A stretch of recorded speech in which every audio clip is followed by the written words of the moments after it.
नमस्कार, मैं पायल कनौजिया। जहां उत्तर प्रदेश उत्तराखंड के लोगों की आवाज ताकत और एकता के साथ गूंजती है, ऐसे ही today 24 news Uttar Pradesh Uttarakhand channel में आप सभी का स्वागत है। दिल्ली के मंत्री और आप नेता सौरभ भारद्वाज कहते हैं, जब वह अरविंद केजरीवाल जेल गए थे तो पार्टी के सभी 4 बड़े नेता जेल में थे। अरविंद केजरीवाल की गिरफ्तारी के बाद सभी एक साथ कैसे आए, यह बड़ी बात है। अब सारी लड़ाई चुनाव पर निर्भर है। हर राज्य में बीजेपी की सीटें घटेंगी। बीजेपी एक राज्य के बारे में बताए जहां उन्हें लगता है कि उनके सीटों की संख्या बढ़ेगी। लोग अनुमान लगा रहे हैं कि बीजेपी 200 जीतेगी।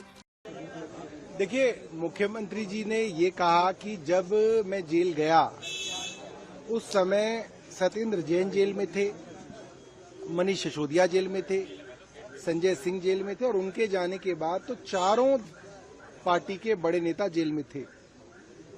ऐसी स्थिति में अगर एक परिवार भी होता है और उसका मुखिया नहीं होता तो आपस में जो भाई भाई होते हैं उनके झगड़े शुरू हो जाते हैं, प्रॉपर्टी को लेके, जमीन जायदाद को लेके।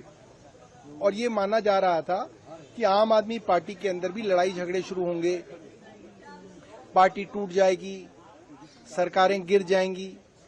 मगर इसके विपरीत अरविंद केजरीवाल जी के जाने के बाद जिस तरीके के सब लोग एक साथ आए और उन्होंने पूरे देश के अंदर एक नैरेटिव बदला। अरविंद केजरीवाल जी की गिरफ्तारी के बाद देश के चुनावों तक का नैरेटिव बदल गया। ये अपने आप में एक बहुत बड़ी बात है। और अरविंद जी ने ये भी कहा कि मैं ये बात समझता हूं, मेरे को खबरें आ रही थी कि कई विधायकों के ऊपर कई तरीके के दबाव बनाए जा रहे थे, मगर उसके बावजूद सारे के सारे विधायक साथ रहे। इसके लिए अरविंद जी ने सभी विधायकों को धन्यवाद किया। कई लोगों ने काफी भावुकता वाली बातें भी कही और मुख्यमंत्री जी को कई चीजों के लिए धन्यवाद किया। सुनते सुनते कई विधायक भी इसकी बात से भावुक हुए। क्या चुनाव को लेकर भी किसी रणनीति के बात आगे कैंपेन कैसे करना है? देखिए, चुनाव को लेकर तो ये कहा गया कि अब जो सारी की सारी लड़ाई है वो चुनाव पे आधारित है। आपके साथ जो भी हुआ उस सब का जवाब आपको वोट से देना है और हर विधायक को लग जाना है कि किसी तरीके से भी सारी सीटें दिल्ली की जितानी है। एक दूसरा मुद्दा है सर, कल जो सीएम ने प्रधानमंत्री को उम्र को लेकर जो बात की थी कि 75 साल की इस तरह की सीमा उन्होंने तय कर रखी है, उस पर रिप्लाई आया गृह मंत्री अमित शाह का। उन्होंने कहा कि ऐसा बीजेपी के कानून में, बीजेपी के संविधान में ऐसी कोई बात नहीं लिखी गई है और देश भर के लोग चाहते हैं कि नरेंद्र मोदी प्रधानमंत्री बने रहे। अब देखिए, इस विषय में तो मुख्यमंत्री जी आज क्या कहते हैं प्रेस कॉन्फ्रेंस करेंगे, तो आप उनसे सवाल पूछ सकते हैं।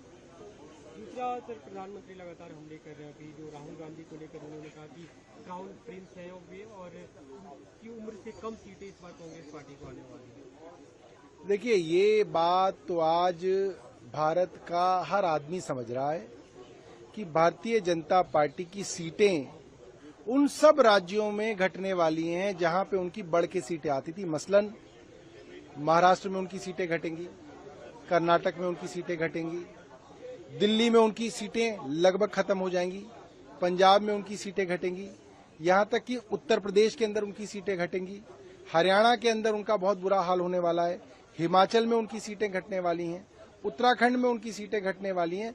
कुल मिला के जितने भी स्टेट्स में उन्होंने लगभग 100% या 90% का प्रदर्शन किया था, उन सब राज्यों में सीटें घट रही हैं।